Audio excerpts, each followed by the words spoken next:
What's going on, everyone? This is Sean from Firekeeper Studios, and I want to welcome you guys to The Fireside. The Fireside is our new podcast where we talk to artists and other people in the music and creative world. Today we had Tyler Seller of Masshole Media. He's a really interesting guy, and he's worked with a lot of really, really big name artists. I think you guys are going to find that there's a lot of really good advice for upcoming artists and people who want to kind of network in the music and creative space. So yeah, thanks a lot for watching or listening, and enjoy the show. Yeah. Can you tell us, like, real quick? I know probably a lot of people already know, but like, what is Masshole Media? How do you like summarize that for people? So we're the world's first cost-efficient media company that works as Uber for creatives. That's why I like to tell everybody how to relate to us. So let's say you're an artist from Boston and you have a show in Singapore and you have a bunch of fans in Singapore, and those are the only two places. If you were to go out to Singapore, you would say, wow, I gotta fly my manager, I gotta fly my DJ, I gotta fly my tour manager, my whole entire set, I gotta fly my media guys and pay for their travel and all that stuff. And if they're independent, they don't have a label to bank off of. Right. But even if there's a label, we basically say, cut the cost of that. I have everything you need in Singapore. Photo, video, producer, lighting, sound, whatever.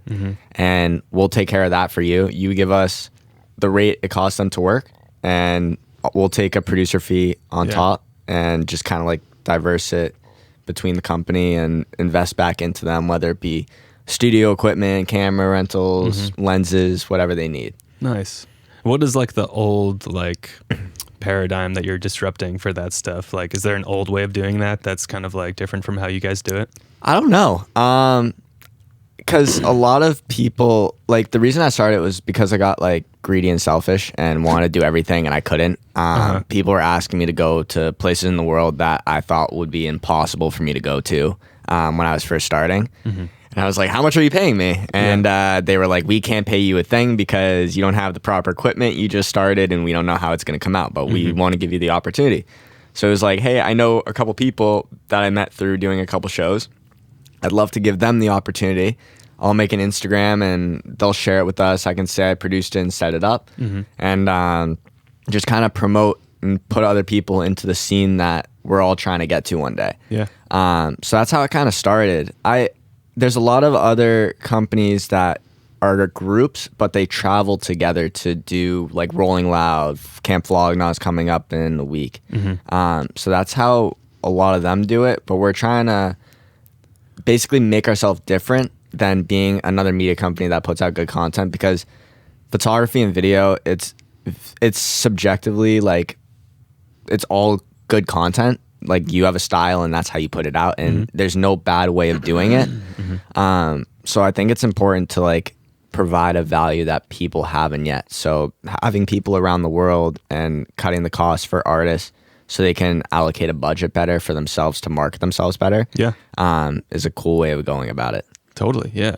And you said you have 200 people involved with Masshole. That's crazy. Like, it's only 2 years old and you have 200 people involved. Yeah. I mean, straight up, it's just like Instagram. I mean, you have a lot of, like, you're a producer, so you have a lot of people that follow you from LA, New York, and they just like what you do as a person and like what you do as your job and your beats that you make, you know? So it's the same way with photography, video, and like media. They like the photo you take, or there's fans that follow you who have wished to photograph this artist that's one of their favorites. And it's just kind of like them reaching out and saying, hey, what do you guys do? Like, how did you guys get tapped in and be able to be at that show and like be in that moment? So it's a lot of that, and just saying like, hey, like, we can help you depending on where you're from. And yeah, I think it was really important though to like, because at first it was us just saying we were going to take anyone that offered their services and like for free, especially because we weren't making money at the time. So it's like, we'll take on anyone that like just wants to shoot for free and like would love to do this. And now it's like, wow, like, we have to budget it. We have to figure out how many people I can let in between me, managers, and like co-managers. And it's a lot of work to plan out and see where it's going to lead up to now that like it's a business. And if it's not making money, I can't continue a business. So that's kind of the mind switch, because you're trying to push out an idea, and once you got the idea and you start working it a couple times, that's when you have to say, wow, this is a legit thing. It wasn't just an idea now. How can I keep going off this so I can keep funding it and like making sure that these people buy into the idea still and like know that they're gonna have a job at the end of the day. For sure. Yeah, no, you have to keep the machine rolling. Exactly. Yeah, that's interesting. What are these like 200 people, like are they all doing photo video, or like what are the different roles that they're all filling? So they're doing photo video. A lot of us just hear from other people in our company, and we're just generally involved in like learning and just hearing what they got to do. So there's a lot of graphic design, there's a lot of animation, some people who do music on the side, whether it be artists, producing, engineering, sound, lighting, some people who take photos and they're security guards on off days at like venues. Oh, okay. So it's just people who have kind of like the relationship and like what's the word? The persona of being able to like just talk to anyone and everyone and be engaging to get into whatever you can get into. Right. So the personality is kind of like almost important as the skill set. Yeah, because you meet people in the weirdest ways and in the weirdest places, and you don't know what it can lead up to, because everyone has a value to themselves and everyone is special. It's just finding out like to you why you can connect with them. But there's always a way to connect with someone and anyone. Yeah, totally. Yeah. I think it's sick that like you're interacting with these like really big artists and you have this really like 200 person company, but you're still like, we met at a local artists, fairly local artists like show. That's like awesome that you're like, and like a little garage and just like kind of scoping talent and seeing what's good in Boston. I love seeing what like is going on here. I saw like, I keep up with like everything going on in Boston for sure. I saw Felix just did the Brent Faiyaz album and got a placement on that, and I was like, holy crap, that is crazy, from like a record label, an independent record label in Brockton, Mass, like Van Buren. I'm like, that's crazy. So there's a lot of stuff to like be proud of and like want to be a part of when you're in music. And especially we're not like no New York or LA, but like we just got to be proud of like what we're doing right now and doing here, because at some point we're going to get to that point. Yeah, absolutely. Yeah. Do you have any like favorite artists that are kind of like in the Boston scene right now? I love Tyler Loyal. Tyler Loyal. Most is cool.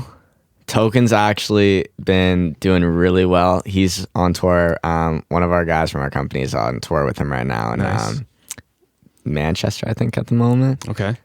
So he's like absolutely killing it. It's the first time he's been in Europe in like 6 years. So he's pretty cool to like see grow. We used to go to Hebrew school together, and my mom was like our teacher. We were like 8, so that was pretty funny. He used to rap like Eminem in like preschool.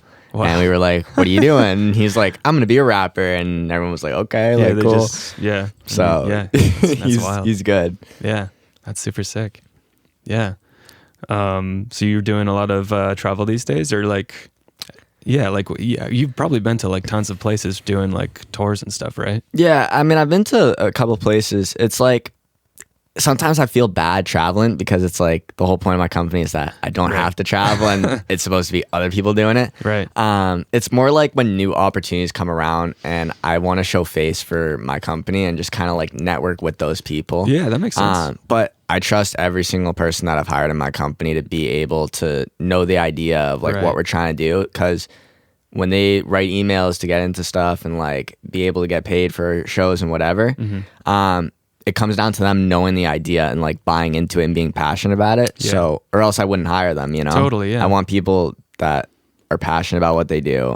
They're able to talk about the company like as if it were me or Dre and do that. So it's definitely an important aspect to travel to network, but at the same time, it's like, I know it's my child and like I love my company, but like I gotta give everyone their chance to be able to like push it, because they're not going to be around with my company. Maybe they will be, maybe they'll stick with me. But there's always going to be other opportunities at the door, and I know that. And people are just going to rotate in and rotate out. But I just want to make sure that they get that opportunity before they go somewhere else, so they can learn from it and know how it goes. Yeah, it definitely seems like there's like a pattern when you're starting like a creative like business to like eventually you have to prioritize growth in some way. So that usually equates to like kind of leaning back into a more managerial position, which like I know I like look to that day and I'm like, oh, I'm gonna miss like doing more of the engineering and stuff, but like I also like want this idea to like keep growing and stuff. Do you ever like, are there any like artists or shows where you're like, no, I need to do this one because I just like love this artist? Always. I mean, everyone has their favorite artist. What gets me is it's not even like my favorite artist. It's just artists that are super, super hard to photograph. That's what gets me kind of going. Yeah. What does that mean? They don't have like, you don't know their personal photographies. You don't know if they have cameras rolling like backstage. You have no idea, and you don't see anyone posting photos of them like from the creative space. So that's like Billie Eilish, Travis Scott, Playboy Cardi. You don't see any photos of Playboy Cardi except for like he just did a listening party and there was a absolute ton of them.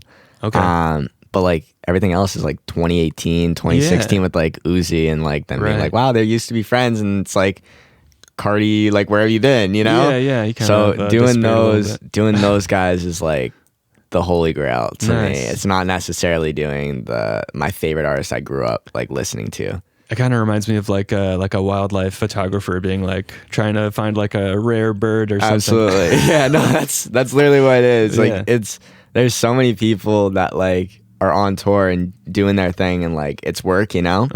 But there's some that like you just see like run across really quick that you're like, wow, that would be like really cool if you have the right connect and like work for it. So. Yeah. And I was curious too, like with like the huge, like you work with like basically the biggest artist on the planet. Like how many of these people do you actually get to like hang out with like one-to-one or like talk to directly? Is it like all of them, or is there some like, you know, like hurdles to jump over to talk to these people, or like how does that go? Sometimes it's hurdles, but most of them, all the artists I've worked with are really cool dudes. Girls, guys, whoever it is, they're awesome people to talk to. For them, it's not like, who are you? Why are you here? How come I'm talking to you? Right. It's like they're appreciative of like what we do. Right. The worst people that you have to deal with is like the artist teams. Whether it be managers, whether it be assistants, security, whatever.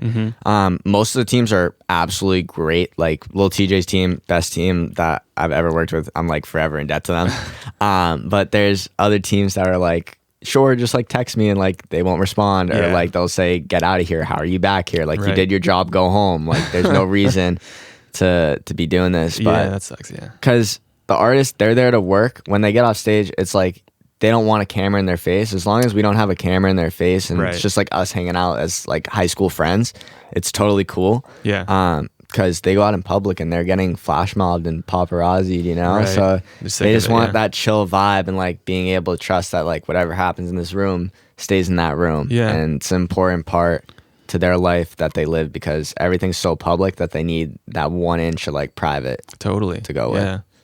Is there normally like a back room, or like are there like after parties, or like what kind of settings are we talking about? There's always an after party. It's just like sometimes you don't get into those. I don't know how many I've been to necessarily that are massive.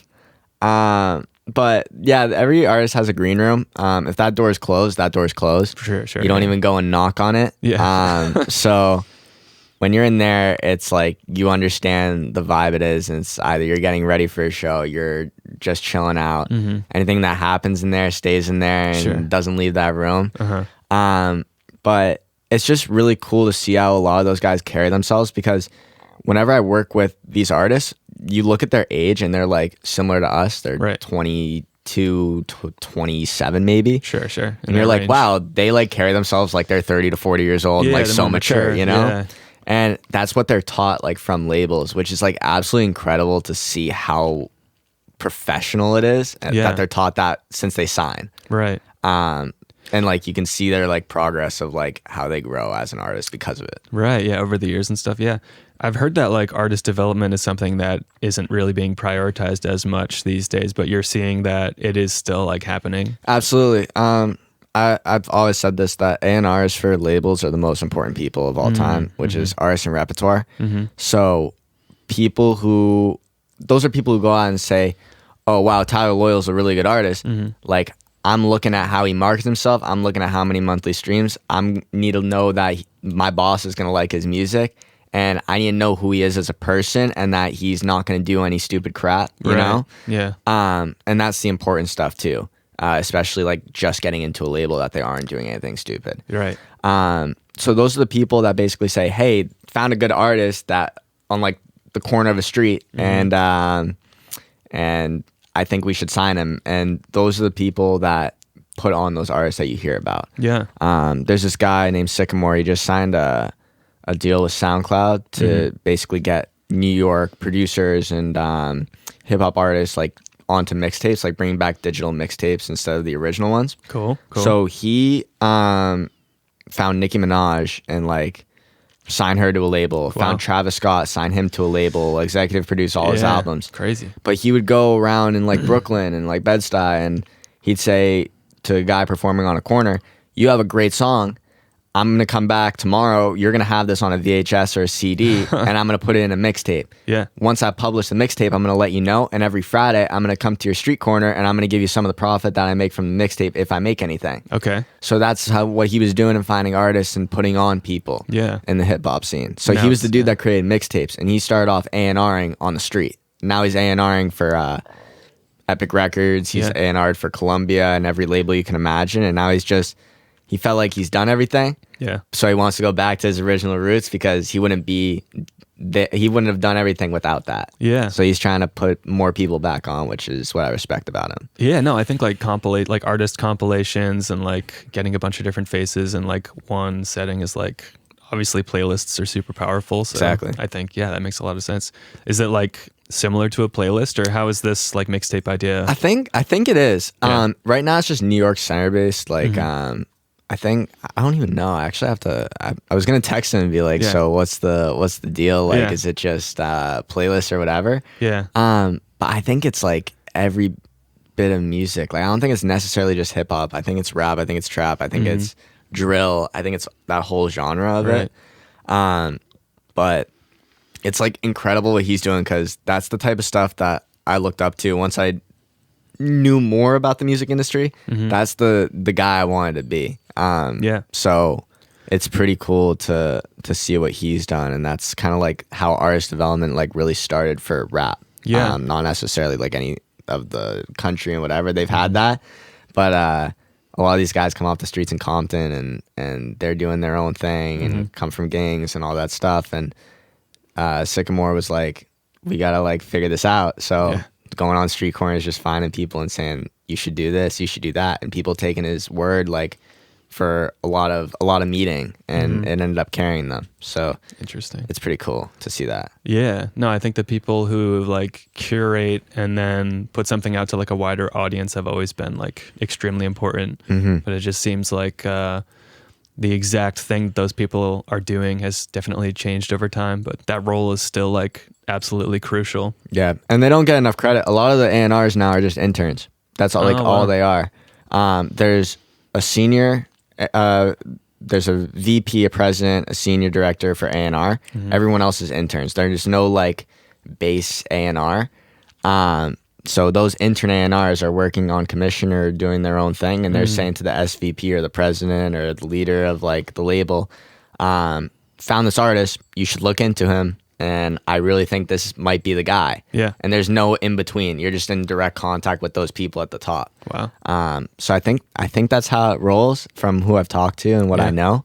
For smaller labels and big labels, it seems like they're under the same kind of impression. Interesting. So there aren't as many like full-time, like capital A, capital R, A&R people. It's just like, I mean, in a way though, everyone in the music industry is A&R. I mean, Cole Bennett is one of the best A&Rs without even realizing it. His music videos he puts on, he just put on BLP, he put on Babytron to the world through a music video. Yeah. So it's just, realistically, an A&R is just like a cosign. Anyone who has the power to cosign is someone who you want on your side. Right. And cosign is like one of the most important things you can possibly get from anyone. Yeah, no, I saw one of the more successful like local kind of artists I've worked with, like he got put on or whatever through this like I don't know, it's like this collective where they have like, they post to SoundCloud, they do like playlists and they do like AMVs, which is really like kind of funny, but they'll do like an anime edit to like these like hip hop songs, like trap and stuff. And like, they just get like millions of views. And he like did like 1 or 2 with them.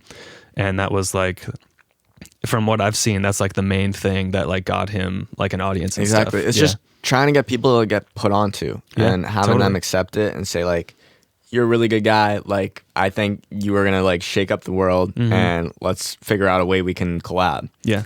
I think the hardest thing is too, is that nowadays people are way too competitive, especially in the creative space. I feel like if they were to be able to collaborate more, they'd get more stuff done, because my biggest thing is that you can't do it alone. Yeah. And like, if you try to do it alone, you're burning more bridges than you would if you were going to collaborate. Right. Even if it was just a one-time thing, you still have that connection, you know? Yeah. Yeah, but cosigns are like the biggest thing that I can think of to put on artists, to put on creatives, to put on producers, anything, just a placement. Yeah. Whatever, however you get it, is however you get it. You don't have to say any stories or anything. Right. But once you get a placement, that's a huge deal. And like, again, it's like Felix. You would have never heard of the guy unless you're from Boston. Now he's on an album with Brent Faiyaz. Yeah. How did he get that placement? I don't know. Yeah. But he's on an album with Brent Faiyaz, and he got his cosign for it. Yeah, that's like, I feel like that's like the secret sauce, like dark magic that people don't like. Right. I mean, I don't understand, like, how does that work? Like, how sometimes, do I go sometimes from, even too, like people pay for meet and greets, and some of the artists, I know Token did this. He was like, you can play a beat, you can play a song for me, and I'm gonna pick one person on tour to make a song with, or like if I like your song, we'll connect. Yeah. So I think that's a cool way of doing it interactively with fans, to see who's like really interested and who's really hustling, because they spend a lot of money to like go and do a meet and greet already. So for them to do a song and like perform for them, to see them as a person. Yeah. And an artist can read you like a book too. So it's pretty cool to see like that side of like marketing and promotion, and like being able to just scope out talent as like an A&R when you're even an artist. Right.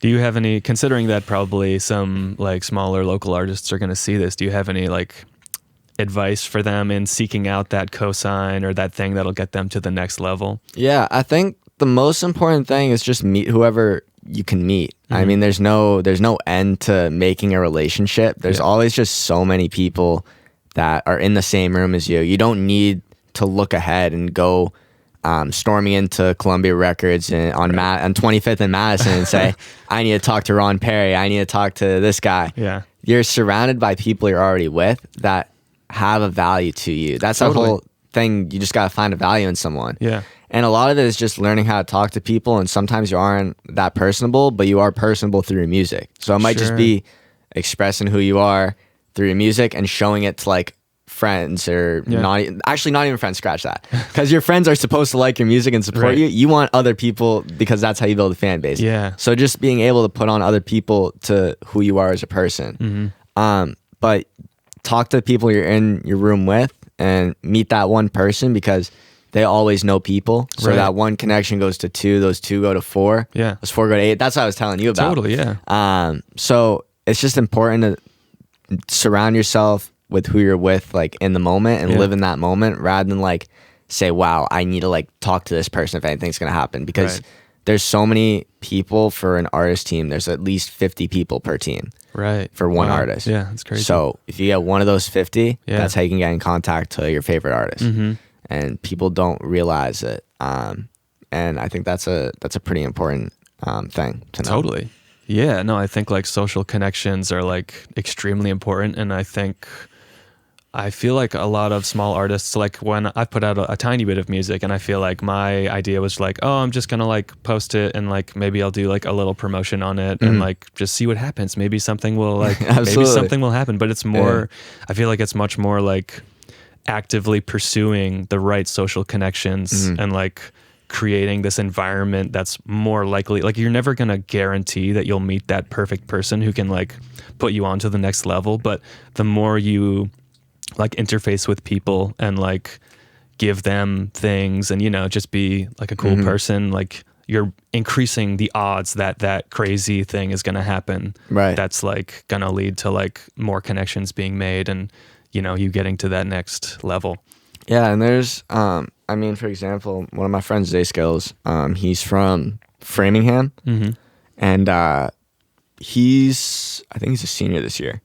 He's the DJ for Young Chris, who's a up and coming rap artist. I mean, he's been selling out shows and doing his own thing. Nice. But he's also an artist on his own, and his way of getting into the scene was mixing, DJing, producing, using Machine, and he met Chris. I don't know how he met Chris. I didn't know the story or anything, Right. but he started off filming actually, and he pulled up to Dallas, and he said, I also DJ and produce.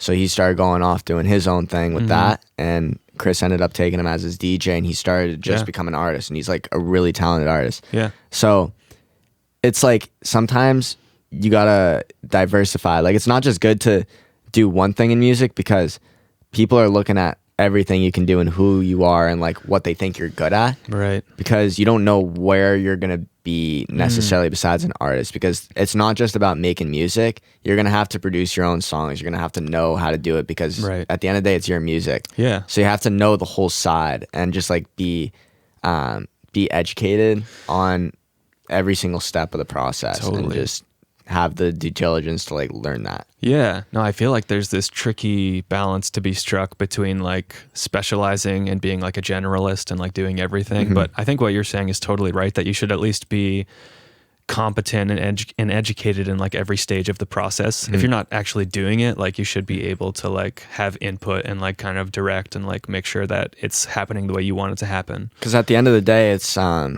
not just marketing for yourself because it's your song. It's marketing for a producer who's making the beats, because they're also going to go off and do their own thing. For sure. So it's someone who either has a reputation or has a big name that you can put onto a project, because if it's their project, they're going to do it to the best of their ability, because in the music industry, one bad thing, you're out of it. Right. And once you're out of the music industry, it's super hard to get back into it. True. So those guys are working their ass off to put out amazing stuff that they're willing to promote, because it's their project also. Yeah, no, their face and name is going to be associated. So Exactly. yeah, it's a very big incentive to do good work for sure. Yeah. I'm curious, like when you're talking about like networking and like meeting people and making those connections, like what kinds of events and places are you like pulling up to? I meet people at the weirdest places, man. My best story that I have two stories. I'll give you both. Yeah. When I was in college, and I went to a club called Rouge in Montreal. Okay. And it was the second time I ever picked up a camera. I was asking a promoter to film videos in the club. And I said, like, I'll come and do a video for free. This would be like great. I'm trying to shoot concerts and be in the music industry, so anything in a dark setting would be great. Yeah. So he's like, sure, come by. There was like these two 6-year-old guys like that were in the club pouring shots down at everybody's mouths in the club, and it was like for his son's graduation party from college. Okay. And I was wearing a Yankees hat, and he came over and put a Yankees World Series ring on my finger, and I'm like, what the hell? Like, where'd this come from, you know? Yeah. And he's like, and then I was like, I'm from Boston. Like, I don't know, like, this feels really wrong to me. And he was like, oh, I'm from Boston too. Like, but I'm a team photographer for New York Yankees. Okay. And I looked down at his other hands, like, while he was like kind of motioning to me, and all his other 9 fingers had a ring on them, and I was like, holy shit, like, what are you doing at like a club in Montreal, you know? That's crazy. And then his friend goes, yeah, like, I'm just a guy who works at DHL and helps run regional for North America. So that's where F1 packages their cars. And I'm like, I could use you to get into Montreal, like, for the race and stuff. Yeah, damn. And then I later figured out, just from like a minute 30 into a conversation, they graduated Salem State and they grew up in Swampscott. And I was like, that is like the craziest thing that could possibly happen, you know? Yeah. Like, what are the chances I meet a person who's doing what I want to do and has a connection to what I want to do? Yeah. And grew up in the same town as me and went to college like literally 2 minutes away from my house. Yeah, that's where wild, I grew up. yeah. So there's that one. The other one was, I texted a 14-year-old kid. His name's Max Maldonado. He's a DJ out of Austin, Texas. And he owns an NFT to Lyrical Lemonade, so Cole Bennett's company. Okay. He's the youngest NFT holder in that company. So he has connects to Cole, Zach Villa, a couple other people I won't name. Yeah. So I said, hey, do you mind sending a text to Elon Via, Zach Via's younger brother? I saw I did a music video for North Ave Jacks, a Vermont artist. I'd love to be able to shoot his show and open. So it was like the day of that I asked that. Yeah. He got me in to film. They said, here's a budget of $300. That was my first paid show I've ever done. Nice. Went on stage in front of 5,000 people with him, and like that was the greatest experience I ever had in my life. Get off stage, and there's 7 security guards, 2 managers, and little TJs in a group. Oh shit. And his manager comes up to me and he says, yo, are you like a filmer? I said, yes, I'm like a director. Like that's what I want to do. Like that's who I am. It's Right. not just what I want to be, because in the industry you want to tell people what you are rather than who you want to be. So I'm like, yes. And they're like, cool, you are going to film little TJ. You're going to come on stage with us. And like, that's how it's going to be. And it all transpired from a 14-year-old kid in Austin, Texas. Yeah. I never even met. And I played Call of Duty twice with him before that, you know? And he's still one of like my best friends. Like, That's and he's wild. doing his thing. Yeah. So Did they you see don't the photos know. you shot, or they were just Yeah, like, they oh, you saw have a everything. camera? Okay, Yeah, they saw sick. everything. Cool. Yeah, so yeah, I see him. I see his team. They come here November 25th, like right after Thanksgiving. Cool. So it'll be pretty cool. I Yeah. mean, I've been around them a little bit more often, but that's what really, I think that happened. I was debating on leaving school at the time, and that show happened, and it was like December 20th. Yeah. And I was like flying home the next afternoon and whatever. And I said to my mom, I'm like, Mom, I think like I'm done with school. Like I just experienced the craziest thing. And Yeah, like yeah. I've been debating it for a minute. I think that's what I needed to do it. Yeah. Because all in all, if I went back after January to in person, it would have been like halfway through and then like whatever, like the next day. Yeah. So I was like, damn, if I go a day over halfway through like college, like there's no way I'm like leaving. Like Yeah. I feel like that was the cutoff for me. Right. So I was like waiting for that thing to like pop up, and it was just something spontaneous day of that 14-year-old helped me decide that I could quit school, you know? Like, Yeah, it's insane. so Yeah. it's pretty wild. That's wild. So you're not afraid, like, if you know someone who knows someone else, you're not afraid to send that text and be like, hey, can you like connect me? Absolutely. Like, how do you like phrase that? You just be like, Sometimes it's just straight up asking. Other times it's bringing value to them. right. At the time, I just straight up asked because Yeah. I had have anything nothing. necessarily. I had nothing on for that kid. I was like, hey, we can get a win in Warzone. You know, that was literally about it. So I think for me, it was knowing that I trust myself to get to a certain point to be able to give it back, and Right. that's the important part, because I feel like now I have a value that I'm bringing to people who come to work for me, who don't have a value necessarily, and they're just trying to get into it and learn about what we do and how to network and how to do that. Yeah. That when they go off somewhere else and they start working with an artist, they can say, wow, the people that put me on who are still going strong, like you guys should like seriously reach out to them. I think they can help you. Yeah. So it's just that aspect of down the line, like just remember us, and like I'll remember you. Like I won't forget what he did for me, and like I continue to help him, like give him shows to go to, whether it be sneaking in and different ways of how to sneak in, or actually giving him a pass and stuff. Totally. So Yeah, no, I've been talking to a few people who are a little more like up in the music industry, like engineers, producers and stuff. And it seems like there's this kind of consistent thing of like in some form, like giving away your talent, like at no charge up front, and then just kind of like trusting that eventually you'll be able to like capitalize on that somehow, or like, you know, show your worth to the world in some way that like, you know, if you do that enough and you make enough like good impressions and connections like that, it eventually it like comes back and helps you to grow like financially and, you know, get your own, you know, material goals met. yeah, because I think like the free was important, like what you just mentioned, because obviously, like I know Sean, like you've had to have done work for free.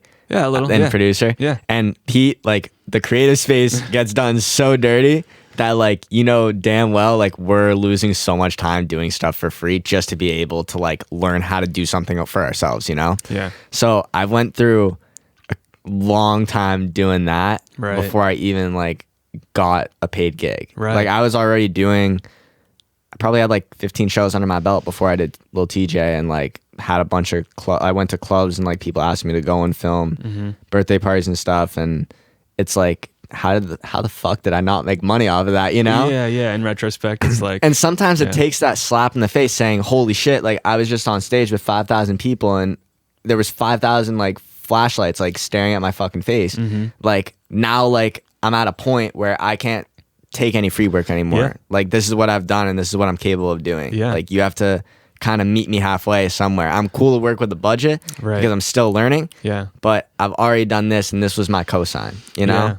Yeah. There's like this really important like line to draw. And I guess it's probably pretty tricky to know where to draw that line between like, I'm doing this for free because I need to, because it's super important and like this will benefit me. But at some point I need to start handing out like, you know, I got to hand you an invoice for like, you know, if it's the fifth time we've worked together and you're like extremely benefiting off of what I'm doing, like, you know, I have to like, you know, I got to eat put your foot down and everything. Yeah, exactly. Make rent and stuff. It's cool to make friends, but it's cooler to make money and friends, you know? Yeah, both. Yeah. Why not both?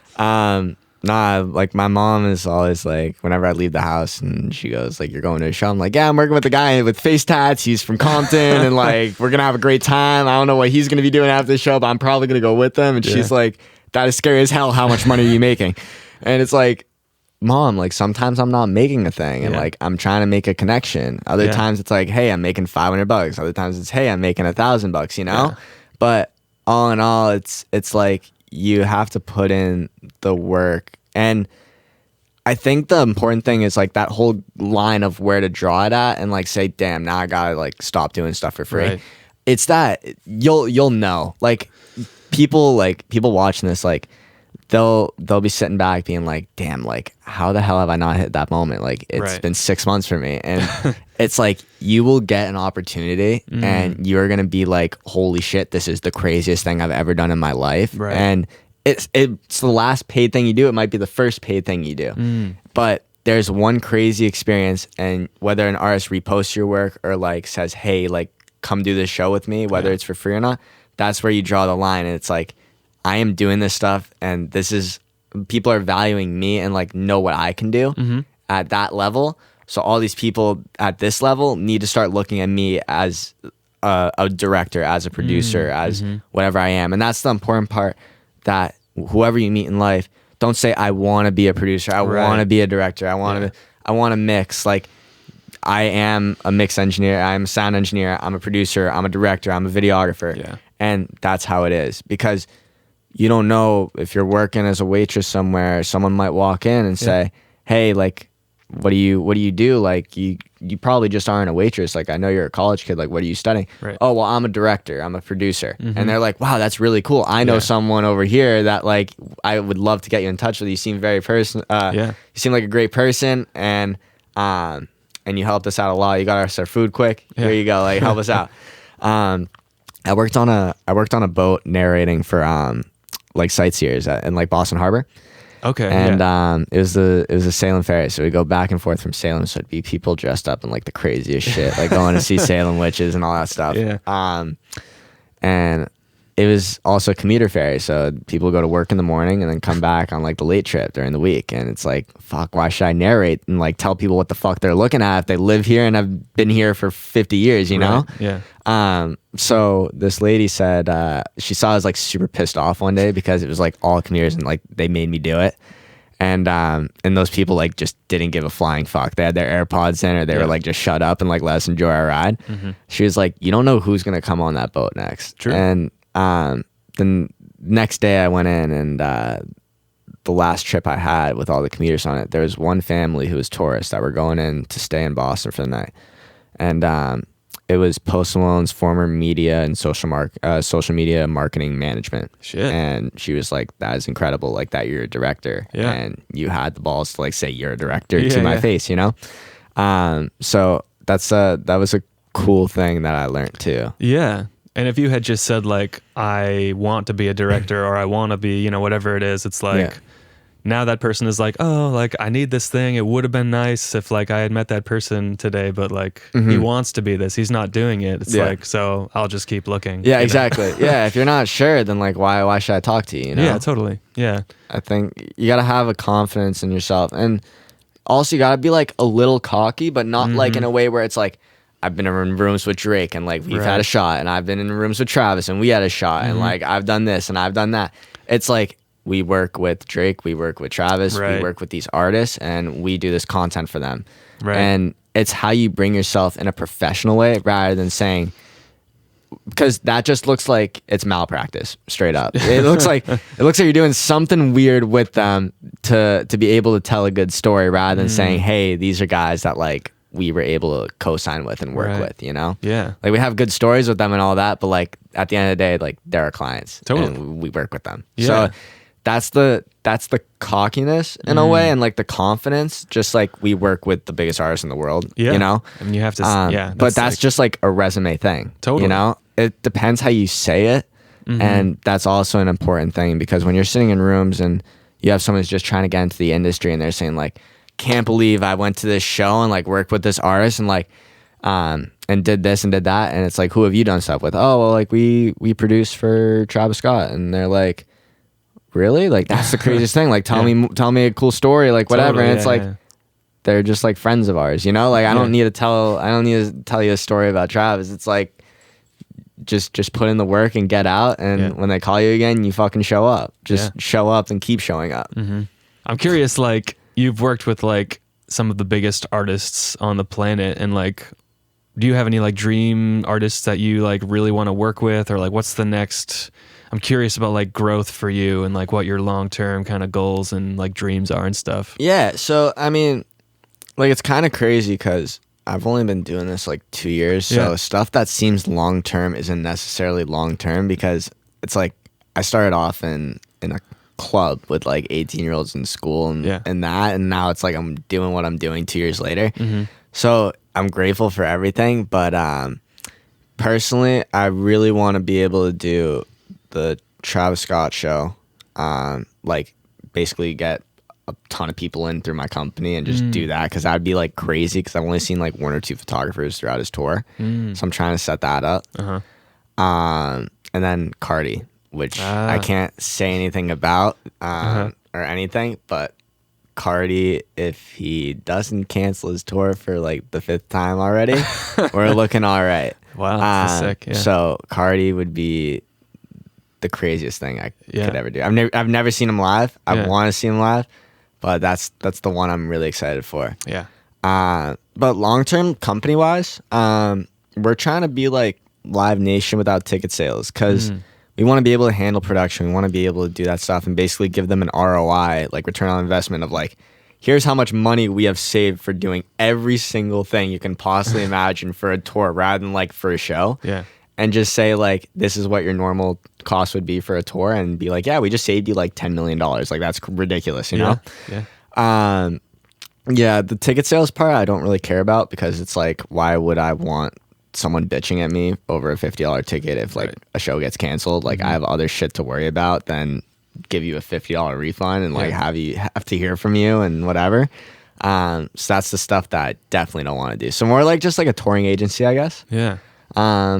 We've been looking at kind of I'll say it. We were looking at doing a record label, like so that's a cool thing that we're looking at right now. The names I can't say for who we're with on the music side, but percentage wise, like this is the whole business side.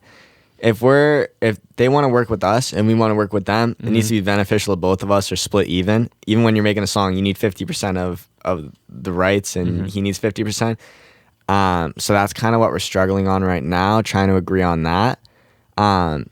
Because the marketing side and everything is huge, and the music side is also huge. So that's where we're kind of like, how come 30% is for us and 70% is for you, for your side of music to deal with? And it's like, I get it. Like record label music side gets more. Yeah. But marketing, to be able to let other people come into our label and hear the music, that's also a big deal. So it's a lot of stuff that happens. And it would be a record company like in our name some way. We don't have a name yet or anything, but we're looking at doing that. I think it could be a cool idea though. No, that's really cool. Yeah, I mean, you have so many connections. There's like probably a few different things you could do with all that, and like Yeah, kind of grow I into the wouldn't be next- like a CEO of the label or anything. I just say like, here's the label that I helped work on, like with my company, whatever. Yeah, yeah. I'm cool with managing the marketing side, but like I need somebody else like dealing with that. Totally. I think that's a lot for me on top of like dealing with my 200 guys. Like, be Yeah. like, hey, let's figure out like how we're gonna run like a label that I want to go multi-platinum with artists with, you know? For sure, yeah. So, yeah, I think that's cool. Yeah, I don't know when that will happen, Right. but it will happen. So is that like definitely in the works, or just kind of more Yeah, an idea? it's definitely in the works. I don't know. It won't be for 5-6 years. Okay. So, because I want to be able, while we're like really starting to get strict with it and like really set it up, I want to be able to like have A&Rs and those guys be like, this is talent we can use, and Yeah. like basically have that reputation for like when we get bigger as a company. I feel like we're big around like New England and like Montreal and Canada for sure. So I want to, once more of the rest of the world starts to be like, oh, Masshole Media. Yeah. I think that's when I want to get the label going as like Yeah. being able to co-sign artists. So so they don't see a new label and it's like, why should I sign with you guys? Right. You know, It's just like this little. yeah. So little now it's thing. like, we're fucking Masshole Media. Like, you have to sign with us, you Right. know? So that's kind of like what I'm waiting for that Yeah, also. that makes sense. So you want to have like artists like definitely. Like it's like releasing a console where it's like, here's our 10 games that we're releasing like on launch. Yeah, Like you we want want to sign the contracts and be like, hey, you owe us an album every year. You owe us 2 singles every year. Yeah. And we're going to do this for 3 years. And then we can negotiate another contract. Yeah. See if you like it. If you don't, you can go. If not, if you like it, then stay with us and we'll figure out another contract. Yeah. So I think that's what we're looking at doing. Yeah. You said like 5-ish years is kind of the estimate on Yeah. that. Yeah, Like, definitely yeah. an opening one, 5-ish years. Yeah, I don't know necessarily how the artist will feel about putting out that much music or whatever throughout all 5 years. So maybe the first 2 years we'll do this. The last 3 years we'll do something else. I have no idea yet. But yeah, ultimately that's like the broad idea of what we're looking at right now.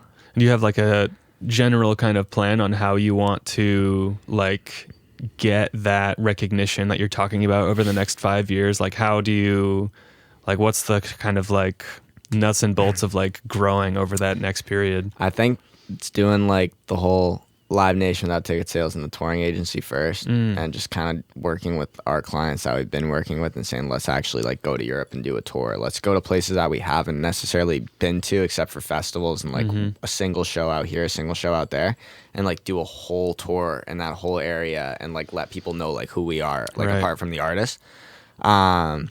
Throwing shows Yeah. in Boston, Montreal, whatever. I think that's the first thing. I think the label and stuff will come after that though, for sure. Yeah. No, that makes sense. It's like you're touring like as an artist or something. And for the label, the whole music side, it's hosted by a big name. It's kind of like what Sycamore's doing, bringing people in and like with SoundCloud and saying, let's make a mixtape and like put on everyone. So we're a creative collective, they're a producer collective. So they take in guys who have done some placements and done whatever. So it's just an idea right now. And like, we have no talks about money. We have nothing. Right. It's just like, this would be cool if we did this 5 years down the line and see if it works. Totally. But yeah, I think it could be a good idea. Interesting. No, that's super cool. I definitely think that's a good idea. Yeah. I think you should pursue that for sure. Yeah, it would be cool. Yeah, for sure. I'm curious, like now you probably have all this momentum and like connections and stuff already, but like if you want to get the attention of someone who you don't necessarily know, like, oh, I know this person who knows this person, like how do you get the attention if you do this? Or I'm not sure if you're just kind of riding the waves right now, but if you're trying to get the attention of someone like who's kind of high profile, like how do you go about doing that? Is that with the connections that somebody has? Or Like, just let's from say scratch? you don't really know a connection for this person, but you really want to work with them or like get their contact info or something. There's really like no one way of going about it because like, again, objectively in that whole creative space and like trying to network, there's no way you can go wrong unless like you kill someone, like straight up.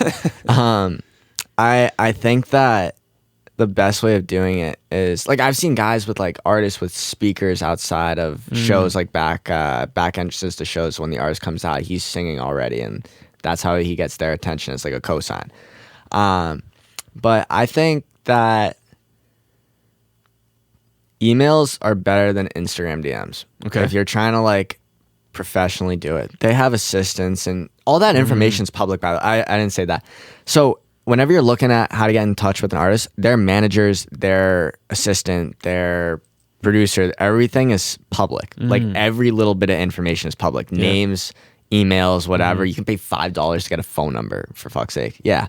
There's like a website for that like or something? There's a couple. Rocky Reach. Yeah, you have a bunch. Take notes, LinkedIn, you can everyone. just connect with them. And it's pretty easy on LinkedIn with the music industry because it's kind of like we all have LinkedIn, but in music, it's like we meet people in person. We don't really care about LinkedIn that much. Not really a thing so much. Yeah, so it's like, what the fuck? Someone connected me with me on LinkedIn. Like, what could he possibly want? And they'll actually like probably look at it because that they're doesn't like happen they every just day. don't have connections on LinkedIn because it's like, why the fuck do they need that if they're working with this person? You know? Yeah. So yeah, I think professionally, staying professional about it. Like, don't just be like, I need to work with this person. I just need like 10 seconds of your time. Like, you'll get your time with them, you know, but just like do it the right way. Don't go and be like, I know you have this phone number. Like, I need to text this person. I'll say that I met him 5 years ago, 6 years ago, whatever. And that's how I'm going to get to him. And when you meet in person, how to really establish a connection. Our attention span is like absolutely fucking terrible. Like for this generation, it's like brutal. So the first 10 seconds, you got to like hit them with like a pitch, like the greatest part of your pitch. So for example, it's like, we are the Uber for creatives. And they're like, what the fuck does that mean? Like, that's interesting because we've never heard of that. So you get 30 more seconds out of that. You tell them what that is. If they like the idea, you get another 40 seconds. So between that minute, 30, minute 40, you're supposed to swap numbers, swap Instagrams, whatever you can do. 2-minute window. And depending on the person, the Instagram sometimes is better than a phone number. Because if you think that they're sincere and like they want to connect with you, you go with the phone number. If you just think they like the idea, but you don't think there's any work to be made between them, and he's a big person and a high profile guy, to have a follow on him through Instagram is like a pretty good fucking look. Yeah. So it's knowing 10 steps ahead a little bit, but not that many steps, I guess. Just kind of like what you want from them because they're thinking the same exact thing. What can I want from you? Right. Yeah.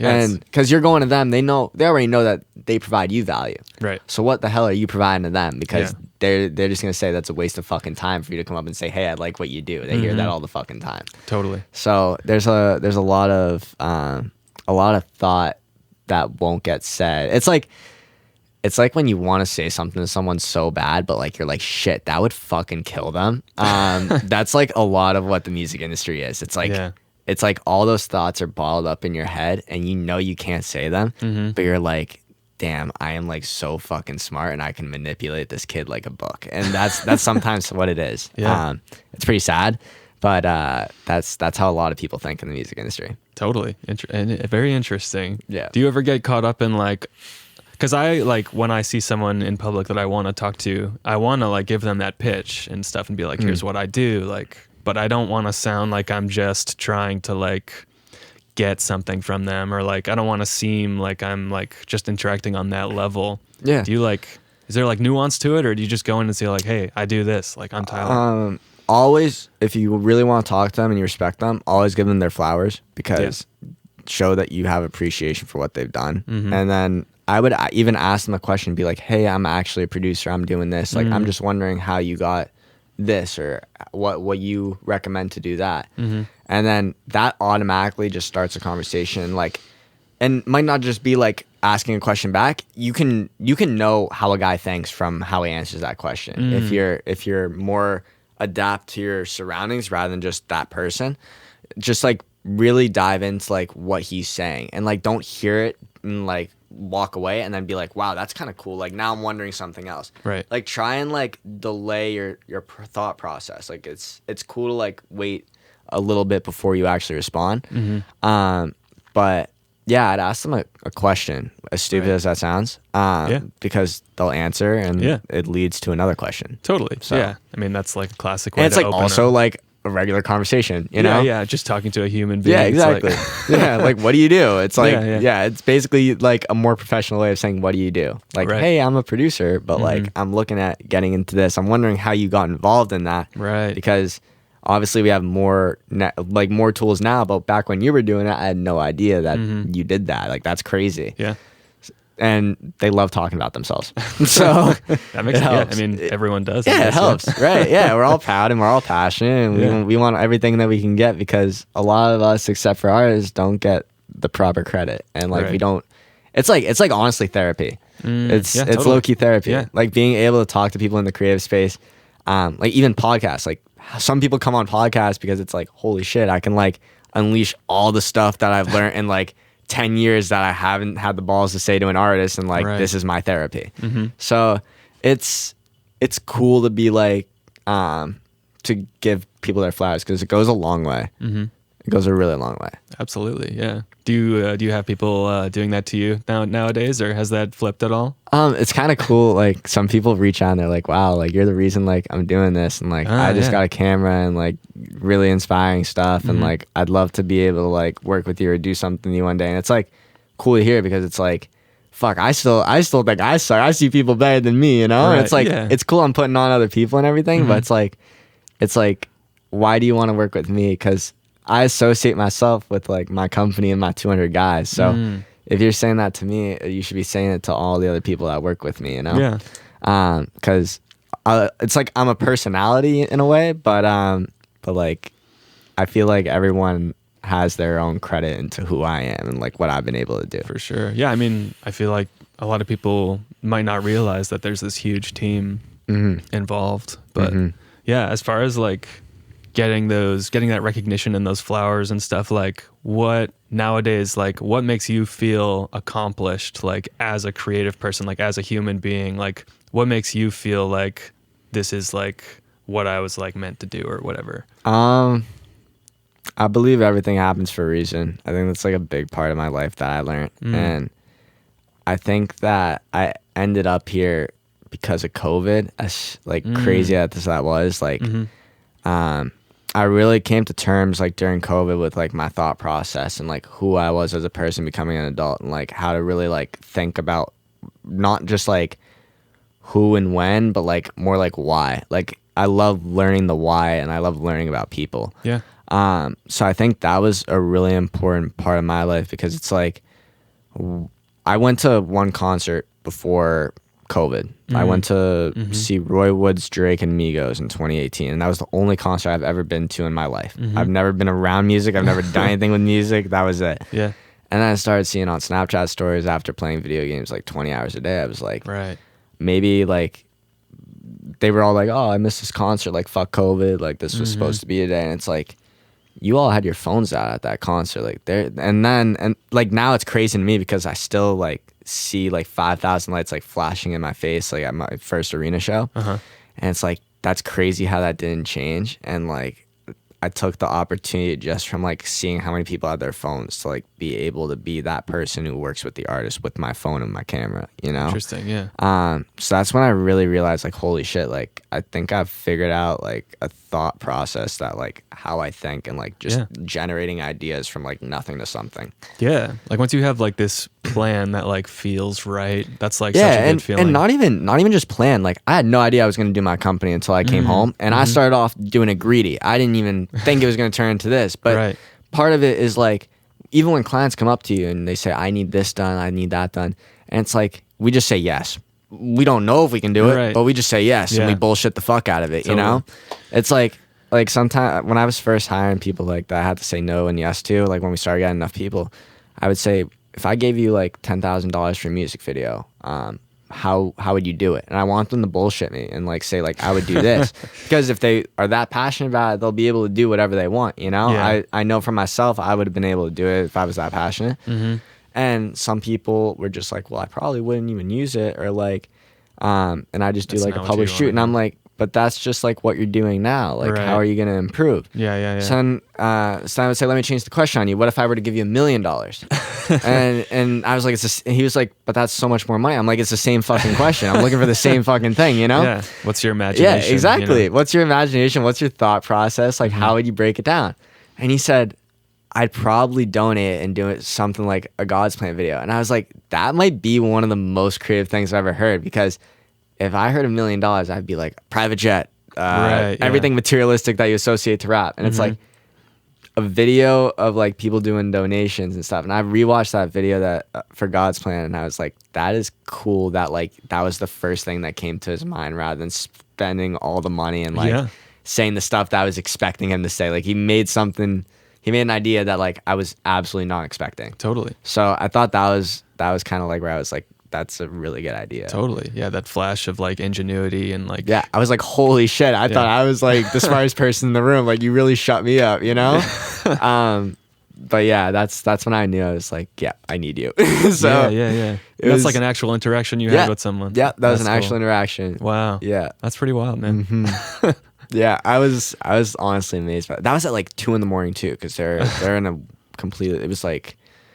I forget, they switch around a little bit. They're in like Asia and Australia and stuff. So I was curious about that. Like 200 people, like where are they? Are there like hotspots? Are they mostly around? Yeah. Are they in the US? Are they traveling? Or do they live in these different places? I have like one in every 50 states at least. Okay.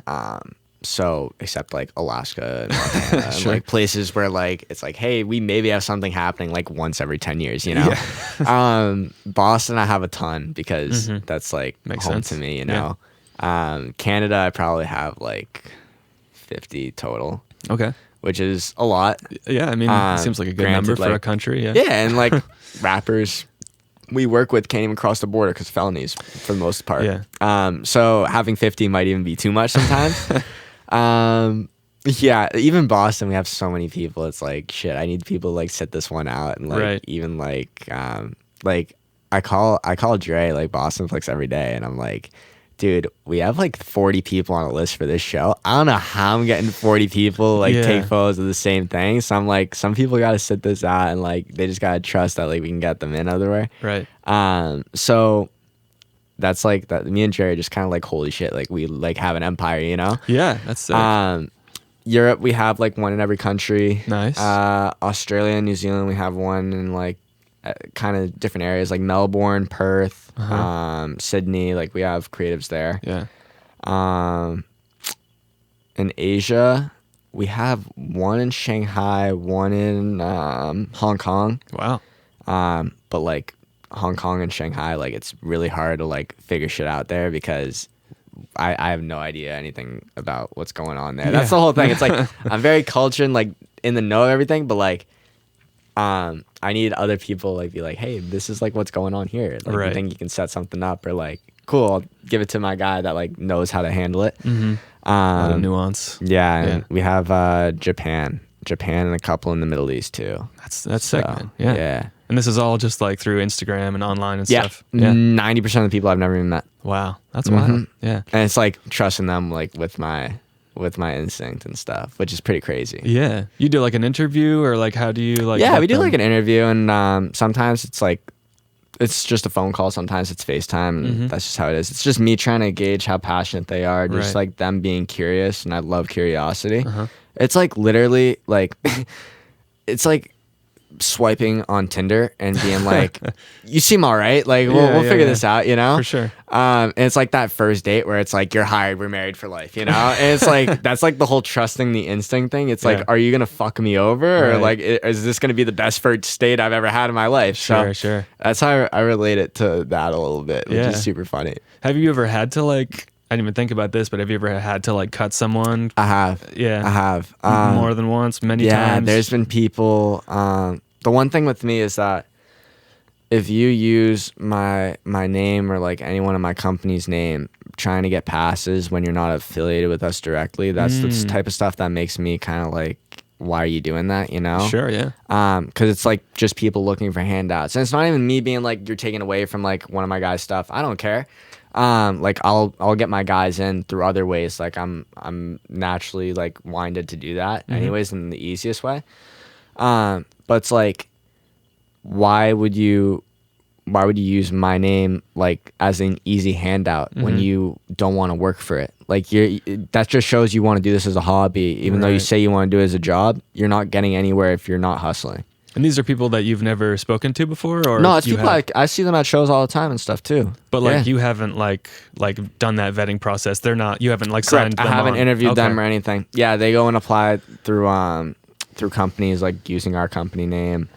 I fucked up really bad. I did that once and I learned the hard way. Did what? I used a major company's name to try and get into a festival when I just started, and I was like lazy. Yeah. So I learned that way really quickly of what can happen, and I like never ever came close to touching that side of the fence again. So I want people to know like what can happen. And it's not just me being that guy like cutting people off and stuff. But it's me being like, that shit can get you into some serious trouble. And like, it's happened to me. And like, I want you to learn from it. Like, we're still cool and like, we're friends, you know? But like, on a professional level, just like, you need to know better. It's a no for sure. Yeah. I mean, that definitely seems like a good way to make a bad impression. Like, I don't see how that could, I don't see how that could really end in a good way. That's the one bad thing. I mean, there's people that like, I had a guy, so little TJ was in Halifax. Actually, wait. We're gonna cut that part out. so whatever I say now will be good. So there was a show in Halifax, and a guy called me like a day after the show, and he said, "Yo, I saw like one of your guys. I was letting him into the venue, and he didn't want to walk in with me. I was gonna get him situated with like the artist and his team, and he just stayed outside. And I was like, what are you doing?" And I explicitly saw him sell the pass I gave him, or the ticket I gave him, but he kept the pass and was still able to come in. So he was like, I don't know if this is your guy or whatever, but like that can't be happening. You can't be profiting off of trying to work, you know? For sure. So I said like, A, you're never working with me again, and B, now I gotta go and make contracts for the rest of this guy's like anything. Whatever he does, and put in being like, I will not sell my media pass, which shouldn't even be a thing, you know? Yeah. It's like, you should be appreciative to take the job and like have it be, that was his first show too. So why would you do that your first show? Yeah. You know? It's one thing if you're tapped out and it's like a last hurrah or whatever, but like even then it's like, it's still mad unprofessional. Yeah. But just wicked focused on like the short term. Exactly. Like, yeah, that's where it's like, cool, this is a nice hobby. Like, thanks for the plug, and I'll see you later. Yeah. That was another one. Interesting. That was not fun. I bet that's not fun. Yeah, I mean, you don't realize that people will kind of like take advantage until it happens, and then it's like you wish you could go back in time and like, you know, put that little stipulation in the contract before. And not even that. It's like all these guys are under me, so anything that they do, it's not just my company name, it's my name. And it's important to know that anything that happens will fall on me, even though they think it's just their wrongdoing, because they have to go through me for clients, they have to talk to Dre for clients, they have to do everything between me and Dre. So it gets pretty hard to deal with, and it's like it's just knowing where your kind of like priorities lie. For sure. Yeah, that makes sense. Yeah. So I'm curious, like probably getting on the wrapping up side of things, but I'm curious, like, have you had any favorite like shows or experiences from like this year? Like, what are some recent like favorite things that have happened? Definitely the show with Billie Eilish. Yeah, that was crazy. Yeah. I got a text from Armani Blanco's manager, or Armani White, sorry, I call him Blanco. So Armani White's manager texted me. He's like, "Hey Tyler, like, do you have someone in Montreal to cover it?" And I was like, "Yes, like I have my guy at the show, and I am sitting at home, kind of as like his place to stay, and like I'm not doing anything the weekend, just managing it." He was like, "Would you want to come and do it? Like I can just get like an extra pass, and like you can come in and do it." So I was like, "Yeah, no problem." Like he's like, "Okay, so it would be today and tomorrow. Just like come down as quick as you can. Like we're gonna be there in 30 minutes." And I was like an hour out, and I got there in like 30 minutes. And he was like, I was like, so when are you performing? And he goes, well, it's getting kind of late. I'm like, not really the biggest artist, but like I'm performing tomorrow. So I was like, why the fuck are we here tonight? And he was like, I can't really tell you, like, just kind of enjoy the time and whatever. So then I started thinking, and I'm talking to my guy Dawson. I'm like, his biggest song is called Billie Eilish, like, and Billie Eilish is headlining. Like, I think there might be something up. I don't know if he just came to watch the set, man. If they need like a camera guy, I don't know if they just came to watch the set. So we're sitting backstage. We see Billie like warming up and jumping around and everything before she goes on, and we're like, and this girl Nicole comes out, and Billie's mom Maggie with the set list and says like, this is when Armani White goes on. And I was like, no fucking way. This is like the coolest thing that's ever gonna happen. Yeah. Because Billie was like one of those artists that I said like it's super hard to photograph her. So I was like, this is like a holy grail. Like this is like the coolest thing. So I was sitting with Billie Eilish's mom in a family section. I wasn't even in the pit, like by the barricade or anything yet. And right behind me was 070 Shake and her girlfriend. And I didn't know who she was dating at the time. And if I did, I would have like taken as many photos as I could. But it was 070 Shake cuddling up with Lily Rose Depp, like right behind me. So I was like, that is the craziest thing. I only figured out like when I got home, and I was like, that's super unfortunate. So the security guard's looking at me, like Billie's had his personal security, his name's Sully, and he's looking at me and he's like, how come you're like in the family section? Just like come over here.